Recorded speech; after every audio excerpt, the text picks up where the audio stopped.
हम कीव में हैं, यानी कि वॉर जोन की राजधानी, यानी कि यूक्रेन की राजधानी।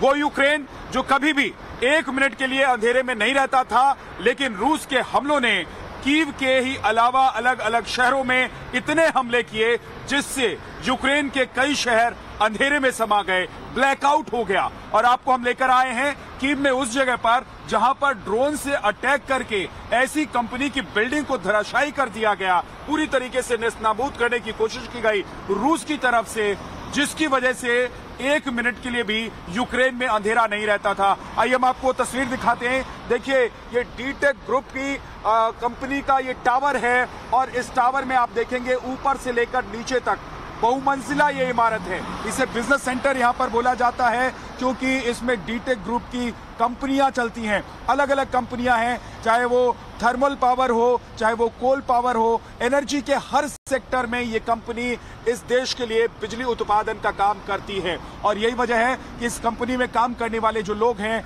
वो हाईली पेड हैं। सबसे कम सैलरी पाने वाला जो व्यक्ति होता है वो भी कम से कम $15,000 यहाँ उसे मिलता है। लेकिन इस पूरी इमारत को एक तरीके से तबाह करके रूस ने कोशिश की है कि लोग और कंपनियां पूरी तरीके से यहां से सिमट गई, खत्म हो गई, अब उन्हें यहां से हटा लिया गया है। और यही वजह है कि जो पावर सेक्टर है उस पर बड़ा आघात रूस की तरफ से हुआ और यूक्रेन में हमने ब्लैकआउट देखा, क्योंकि ये कंपनी पूरे यूक्रेन के लिए एनर्जी सप्लाई के साथ साथ एनर्जी जनरेट करने का काम करती है। और ये कंपनी इतनी बड़ी कंपनी है जिसके सामने पूरे यूक्रेन में कोई दूसरी कंपनी टिकती नहीं है। और यही वजह है कि रूस को इस बात का अंदाजा था कि अगर इस कंपनी के टावर को टारगेट किया जाता है तो फिर यूक्रेन में बिजली संकट पैदा हो जाएगा। और कीव में इसी वजह से इस टावर को टारगेट किया गया। आप देखेंगे कि आगे का जो हिस्सा है इस बिल्डिंग का, वहां पर जो आप देख रहे हैं बोर्ड लगा हुआ है, टावर लिखा हुआ है,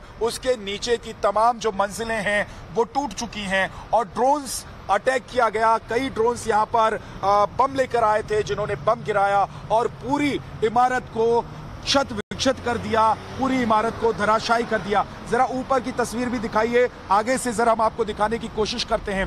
देखिए, शीशों की ये पूरी इमारत बाहर से दिखाई देती है और अगले हिस्से में आप देखेंगे कि सबसे ऊपरी मंजिल से लेकर नीचे तक एक एक कर आप गिनते जाइए, 1 2 3 4 5 6 7 8 9 10 11 12 13 14 15 16 17 18 19 20 तो जो ऊपरी मंजिलें हैं उनको आगे से नुकसान पहुंचा है। उसके बाद इधर की तरफ आ जाइए तो 21 22 23 24 25 26 27 28 29 30 31 32 33 34 35 36 37 38 39 फ्लोर तो पूरी तरीके से खत्म किए गए हैं। और साथ ही साथ आप देखेंगे कि इसके बगल की जो इमारत है यहाँ की छतें भी नीचे गिरी हुई हैं। यहाँ पर आप देखेंगे, अगर आगे से आप देख पाएंगे क्योंकि अंदर जाने की परमिशन नहीं है तो यहीं से हम आपको दिखा रहे हैं कि आगे से आप देखेंगे तो आगे का जो हिस्सा है इसकी बगल की इमारत का वो भी टूटा हुआ आपको नजर आएगा। इस पर लगा हुआ जो बड़ा सा पोस्टर बैनर है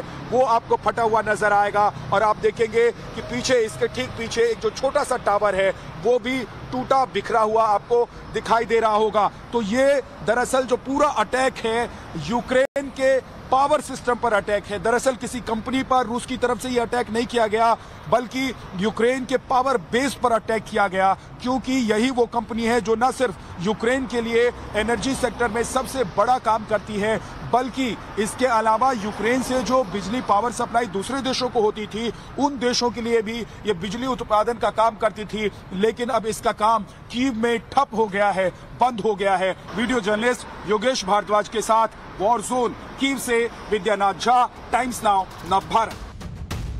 तो रूसी आर्मी से कीव को बचाने के लिए यूक्रेनी आर्मी ने कैसे मजबूत किले में तब्दील किया है, कैसे यूक्रेनी आर्मी पूरे कीव की सुरक्षा को मजबूत कर रही है, इसकी ग्राउंड जीरो से एक्सक्लूसिव रिपोर्ट हमारे संवाददाता विद्यानाथ झा की जुबानी। ये देखिए, इस तरह से बोरियों में सीमेंट भरकर पोस्ट बनाया जाता है और टायर्स वहां रखे जाते हैं ताकि इन पोस्ट की दीवारों को मजबूत किया जा सके, इन्हें सपोर्ट दिया जा सके। आइए हम आपको कुछ ऐसी तस्वीरें भी दिखाते हैं जो अब तक आपने नहीं देखी होंगी।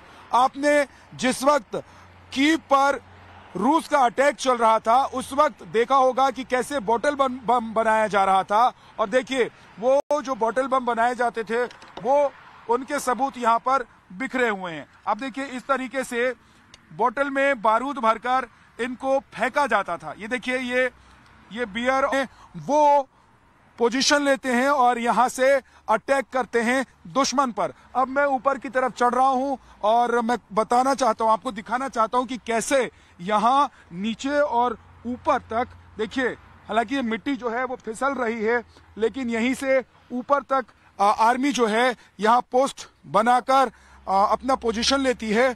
और इस तरीके से तैयार किया गया था। जो ये पूरा पोस्ट है वो आप देखेंगे तो किले की तरह आपको नजर आएगा। मैं ऊपर जाता हूं एक बार।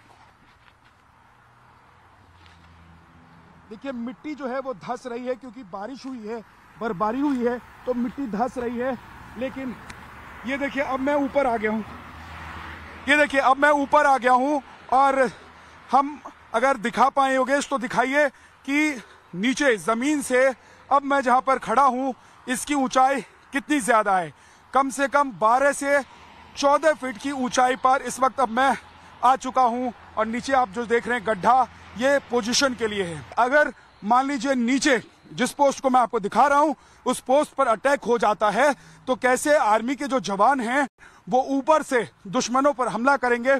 उसके लिए जमीन से कम 50 फीट की ऊंचाई पर एक इस तरह का बंकर तैयार किया जाता है और इस बंकर में जवान बैठे होते हैं हथियार के साथ। यूक्रेन की जो आर्मी के जवान थे वो यहाँ पर बैठे रहते थे पोजीशन लेकर, और जैसे ही सामने से अटैक होता था, सामने से कोई हेलीकॉप्टर आया या टैंक आता हुआ नजर आता था तो इस तरह के बंकर और ये लकड़ी के बने हुए एक छोटे से कमरे से टारगेट किया जाता था। और देखिए उसके लिए आप देखेंगे कि इस तरीके से नजर रखते थे वो कि सामने से जैसे ही दुश्मन अटैक करेगा या अपने हथियार के इस्तेमाल करने की कोशिश करेगा, टैंक से यहां से गुजरने की कोशिश करेगा तो उस पर हम हमला कर देंगे। और स्टिंगर मिसाइल उस वक्त सबसे ज्यादा कारगर साबित हुआ यूक्रेन की आर्मी के लिए। तो साथ ही साथ हम आपको ये भी दिखाना चाहते हैं कि ये जो पूरा एरिया है इसको कैसे अपने ठिकाने के तौर पर, अपनी छावनी के तौर पर इस्तेमाल किया गया यूक्रेन की आर्मी के द्वारा।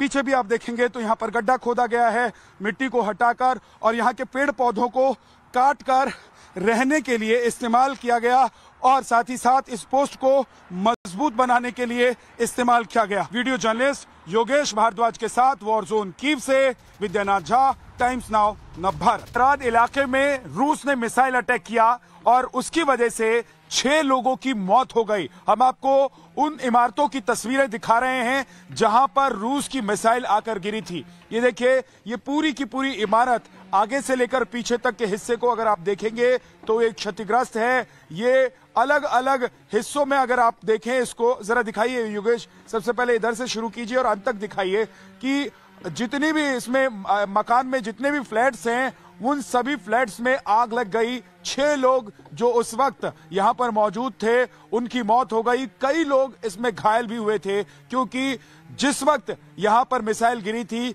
उस वक्त परिवार के लोग रह रहे थे और इसमें बच्चे भी शामिल थे, बुजुर्ग भी शामिल थे।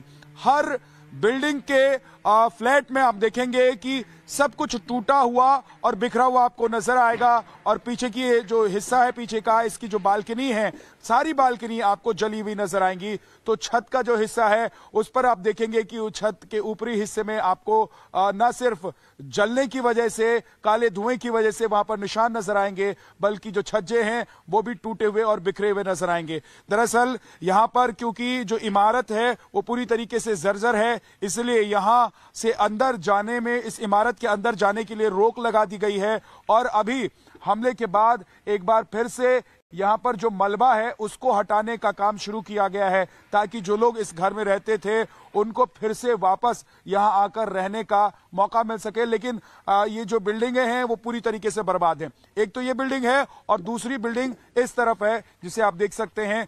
ऊपर आप देखेंगे तो जो मजदूर लगे हुए हैं वो दरअसल मलबे को हटा रहे हैं और छत के मरम्मत का काम फिर से कर रहे हैं ताकि जो लोग इसमें रहते हैं वो वापस यहां पर आकर रह सके। दरअसल रूस ने इस इलाके को इसलिए टारगेट किया था क्योंकि यहां पर हाइड्रो इलेक्ट्रिक पावर प्लांट है और सबसे बड़ा प्लांट है वो कीव का, उसी को अटैक किया जाना था, लेकिन निशाना थोड़ा सा चूकता है और रिहायशी इलाके में मिसाइल आकर गिरती है, जिसकी वजह से बड़ा नुकसान ये रिहायशी इलाका है यहां पर होता है। आप देखेंगे कि कुछ लोग आपको नजर भी आएंगे जो यहाँ आसपास की इमारतों में, बिल्डिंगों में रहते हैं। और पीछे की तरफ आपको लेकर मैं चलता हूं। देखिए यहां पर आप देखेंगे कि जो यहाँ गाड़ियां खड़ी हैं इनको भी नुकसान पहुंचा हुआ है, लेकिन लोगों ने उन गाड़ियों को ढक दिया हुआ है। पीछे आप देखेंगे 2-3 गाड़ियां पीछे भी खड़ी हैं, उसको भी नुकसान पहुंचा था। और ये इमारत साथ में जो राइट साइड में मेरे दिखाई आपको दे रहा है, इस इमारत में भी काफी नुकसान पहुंचा। हालांकि इस इमारत के पिछले हिस्से और उस इमारत के अगले हिस्से को ज्यादा नुकसान पहुंचा। ये वाला पीछे का जो पोर्शन था वो थोड़ा कम नुकसान हुआ। इधर ये थोड़ा सा बच गया क्योंकि मिसाइल इन दोनों ही बिल्डिंगों के बीच में आकर गिरी थी और ज्यादा नुकसान उधर वाली बिल्डिंग को हुई। पीछे का हिस्सा थोड़ा सा बच गया है। कुछ लोग यहाँ पर जो इन मकानों में रहने वाले हैं वो जरूर हमको नजर आ रहे हैं और इनसे जब हमने बात की तो उन्होंने बताया कि वापस अब अपने घर को वो ठीक करने के लिए लौटे हैं क्योंकि वो अपना घर बार छोड़कर यहाँ से नहीं जा सकते हैं। चाहे कितनी भी मिसाइलें गिरें, चाहे कितने भी बम यहाँ पर गिरें, लेकिन वो अपने घर को छोड़ने वाले नहीं हैं।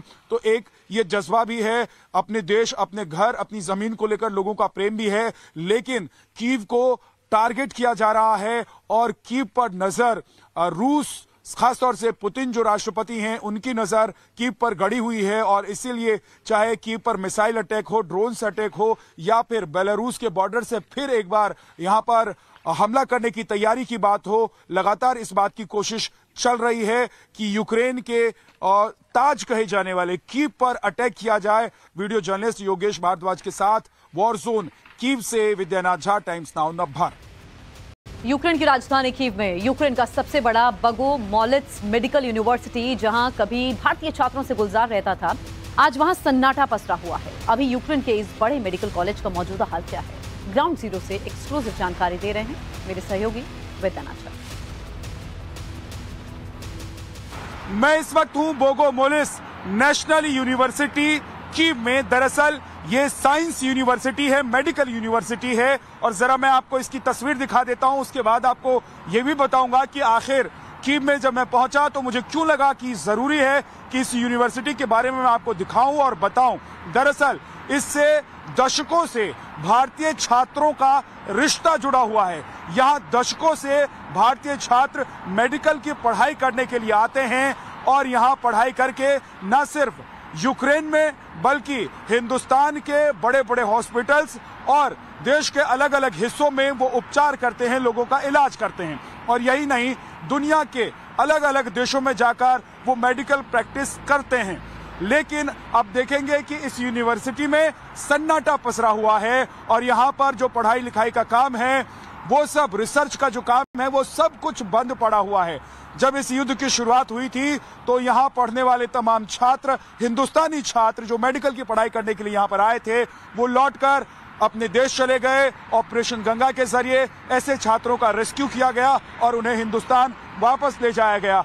अब समस्या सबसे बड़ी यह है कि जो छात्र यहाँ से चले गए हैं वो ऑनलाइन तो पढ़ाई कर पा रहे हैं, लेकिन ऑफलाइन यानी कि यहाँ पर आकर इस मेडिकल यूनिवर्सिटी में आकर पढ़ाई नहीं कर सकते हैं, क्योंकि हर वक्त यहाँ पर मौत का खतरा मंडरा रहा है। हर वक्त मिसाइल अटैक और ड्रोन अटैक्स के खतरे यहाँ पर बने हुए हैं। और यही वजह है कि यहाँ रहने वाले, यहाँ पढ़ने वाले, कीव में पढ़ने वाले जो छात्र थे वो अब इस कैंपस में आकर पढ़ाई नहीं कर पा रहे हैं। सिर्फ और सिर्फ ऑनलाइन उनकी पढ़ाई हो पा रही है। लेकिन आपको पता है कि मेडिकल रिसर्च में या फिर मेडिकल की जो पढ़ाई होती है उसमें ऑनलाइन पढ़ाई बहुत ज़्यादा नहीं हो सकती है। और इसीलिए ज़रूरी है कि ऐसे छात्र जो यहाँ पर पढ़ते थे वो इस तरह के जो कॉलेज हैं या फिर इस तरह के जो मेडिकल इंस्टीट्यूट्स हैं वहाँ पर आकर फिजिकल पढ़ाई करें। लेकिन ये संभव नहीं हो पा रहा है क्योंकि कीव पर सबसे बड़ा खतरा मंडरा रहा है। और न सिर्फ खतरा मिसाइल का है, ड्रोन का है, बल्कि एटम बम का खतरा भी यहाँ पर मंडरा रहा है। क्योंकि हाल ही में इस बात को लेकर बड़ा खुलासा किया गया था कि कीव के ऊपर पुतिन दुनिया का सबसे बड़ा एटम बम फोड़ सकते हैं और इसका दायरा होगा करीब 60 किलोमीटर में, यानी कि उस दायरे में जितने भी लोग आएंगे वो उसकी जद में आएंगे और उनकी मौत हो सकती है। खास बात यह है कि इस यूनिवर्सिटी में अभी कुछ छात्र आ जरूर रहे हैं, लेकिन आपको यहाँ पर सन्नाटा ही नजर आएगा। ठीक से न क्लासेस हो पा रही हैं, न लोग पढ़ाई कर पा रहे हैं। वीडियो जर्नलिस्ट योगेश भारद्वाज के साथ वॉर जोन कीव से विद्यानाथ झा, टाइम्स नाउ नव भारत।